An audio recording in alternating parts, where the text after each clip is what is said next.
Start होती है और हम जूलियन को देखते हैं जो कि अपनी और अपनी फैमिली की कहानी बता रहा था। वो बताता है कि मैं अपनी कजन जूलिया से बहुत प्यार करता हूँ, लेकिन जूलिया की छोटी बहन पून जूलियन से प्यार करती है। वो सब लोग एक होटल में रहते हैं। जूलियन की एक बहन है क्लेयर जो कि होटल के मालिक चार्ल्स से सिर्फ पैसों के लिए शादी करना चाहती है। तो वहीं दूसरी तरफ जूलिया भी चार्ल्स को ही पसंद करती है, जिस वजह से वो जूलियन को इग्नोर करती है क्योंकि वो जूलियन को एक छोटा बच्चा समझती है। जिसके बाद हम लोग मूवी की मेन स्टोरी में आते हैं, जहां पर हम देखते हैं कि जूलिया अपनी फर्स्ट हॉर्स राइडिंग के लिए स्टेबल जा रही थी।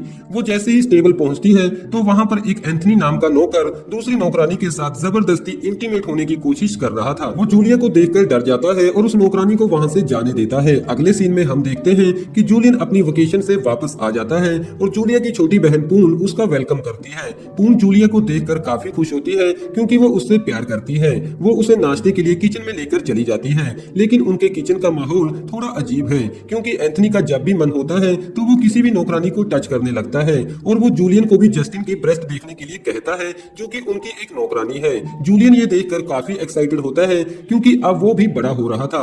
थोड़े टाइम बाद जूलियन जूलिया से मिलता है। वो जूलिया के करीब आने की कोशिश तो करता है, लेकिन जूलिया उसे इग्नोर कर रही थी और जूलिया का पूरा ध्यान सिर्फ चार्ल्स पे था। जूलियन जूलिया से कहता है कि मैं तुम्हारे लिए एक गिफ्ट लाया हूँ, लेकिन जूलिया अभी भी उसकी बात नहीं सुनती, जिस वजह से जूलियन काफी सैड हो जाता है। फिर दोपहर को लंच पर जूलियन जब जूलिया को उसका गिफ्ट देता है तो वो उसे नॉर्मली थैंक्स बोलती है। जूलियन और ज्यादा सैड हो जाता है क्योंकि जूलिया उस गिफ्ट को लेकर कुछ खास एक्साइटेड नहीं थी। दूसरी तरफ हम देखते हैं कि किचन में एंथनी फिर एक नौकरानी के साथ इंटीमेट हो रहा था, लेकिन तभी वहां पर उन नौकरों का हेड आ जाता है, जिसे देखकर एंथनी वहां से भाग जाता है।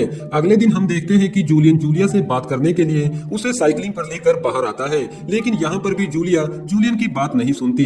वो उससे कहती है कि मैं तुम्हारी वजह से इस साइकिल पर आई, जिससे कि मेरी पूरी ड्रेस खराब हो चुकी है। थोड़े टाइम बाद वहां पर चार्ल्स आ जाता है और जूलिया चार्ल्स के साथ उसकी गाड़ी में घूमने चली जाती है। जूलियन सैड होकर पून से पूछता है कि मैंने जो गिफ्ट जूलिया को दिया था क्या उसने वो देखा। पून कहती है कि नहीं, जूलिया ने वो गिफ्ट स्टोर में रख दिया था। रात को चार्ल्स और क्लेयर डांस कर रहे थे कि तभी वहां पर प्रोफेसर की बेटी जूलियन से कहती है कि तुम्हें जूलिया को डांस के लिए पूछना चाहिए। जूलिया जूलियन को मना कर देती है, लेकिन थोड़े टाइम बाद जैसे ही चार्ल्स जूलिया को डांस के लिए पूछता है तो जूलिया हाँ बोलकर उसके साथ डांस करने लग जाती है। अगले दिन जूलियन जूलिया से बात करने सीधा बाथरूम में चला जाता है, जहां पर जूलिया नहा रही थी। जूलिया उससे पूछती है कि ऐसी क्या बात है जो कि तुम अभी करना चाहते हो।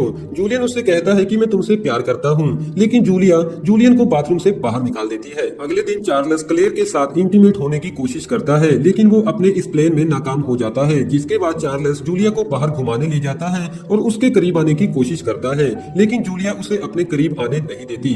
रात को हम देखते हैं कि जूलियन के डैड भी वापस आ जाते हैं, लेकिन उनका बिहेवियर थोड़ा अलग है क्योंकि वो लड़कियों से ज्यादा लड़कों में इंटरेस्टेड है। और उसी रात में थिल्डा नाम की एक नौकरानी जूलियन को उसका डिनर देने के लिए उसके कमरे में चली जाती है। वो जूलियन से पूछती है कि क्या मैं तुम्हारे साथ तुम्हारे इस बेड पर सो सकती हूँ। जिसके बाद वो जूलियन को सीड्यूस करने लगती है। वो दोनों एक दूसरे के साथ इंटीमेट होने लगते हैं कि तभी वहां पर जूलियन की मॉम आ जाती है।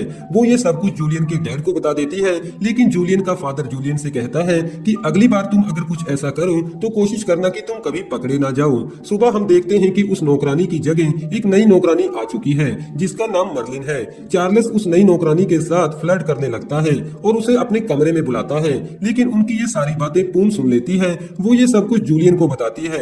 अब यहाँ पर जूलियन को एक आइडिया आता है। वो चार्ल्स की तरफ से जूलिया को एक लेटर लिखता है और वो जूलिया को भी उसी कमरे में इनवाइट करता है। वो खुद भी उस कमरे में जाकर छिप जाता है। थोड़े टाइम बाद वहाँ पर जूलिया आती है और एक कोने में चली जाती है कि तभी वहाँ पर मर्लिन और चार्ल्स आते हैं। वो दोनों एक दूसरे के साथ इंटीमेट होने लगते हैं। जूलिया ये सब कुछ देख लेती है। जूलिया चार्ल्स से कहती है कि तुम एक चीटर हो। जूलिया काफी सैड होकर वहाँ से चली जाती है।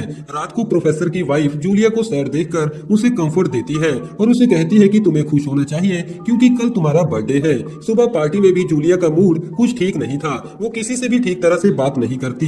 रात को घर के सभी लोग जूलिया के लिए एक छोटा सा शो परफॉर्म करते हैं, जिसमें जूलिया के लिए जूलियन भी परफॉर्म करता है। लेकिन उसी रात हिटलर की तरफ से जंग का ऐलान हो जाता है, जिसे सुनकर सभी लोग परेशान हो जाते हैं, जिस वजह से अगले दिन सभी मर्दों को जंग के लिए जाना पड़ता है। लेकिन जूलियन घर पर ही रहता है क्योंकि वो अभी काफी छोटा है। अब जूलियन घर की सभी लड़कियों और नौकरानियों की उनके काम में मदद कर रहा था। जूलियन घास को एक जगह इकट्ठा रखने में उनकी मदद करता है, जहाँ पर जूलियन जस्टिन की तरफ काफी अट्रैक्ट हो जाता है। तभी वहाँ पर जूलिया आ जाती है। वो जूलियन से कहती है कि क्या तुम मेरे साथ घूमने चलोगे, लेकिन इस बार जूलियन उसे मना कर देता है। अगले सीन में हम देखते हैं कि जस्टिन जूलियन को सिड्यूस करती है, जिसके बाद वो दोनों एक दूसरे के साथ इंटीमेट होते हैं। शाम को हम देखते हैं कि जूलिया क्लेयर और पून के साथ कुछ गेम्स खेल रही थी, लेकिन दूसरी तरफ जूलियन कमरे में एक नौकरानी के साथ इंटीमेट हो रहा था। जूलिया को उनकी आवाजें सुनाई देती हैं, जिस वजह से वो जेलस फील करने लगती है और वो जूलियन के कमरे में जाकर उसे एक थप्पड़ भी मारती है। वो कहती है कि मुझे तुमसे ये उम्मीद नहीं थी। अगले सीन में हम देखते हैं कि पून भी अपने घर वापस चली जाती है। अगले दिन जूलियन जूलिया के पास जाता है, जहां पर जूलिया काफी ज्यादा सैड थी। जूलियन को कंफर्ट देने की कोशिश तो करता है, लेकिन उन दोनों में फिर से फाइट होने लगती है। वो दोनों लड़ते लड़ते जमीन पर गिर जाते हैं और दोनों एक दूसरे की तरफ काफी अट्रैक्ट भी हो जाते हैं। फिर वो दोनों एक दूसरे को किस करते हैं और साथ ही इंटीमेट भी होने लगते हैं। जहां पर हम देखते हैं कि ये मूवी खत्म हो जाती है।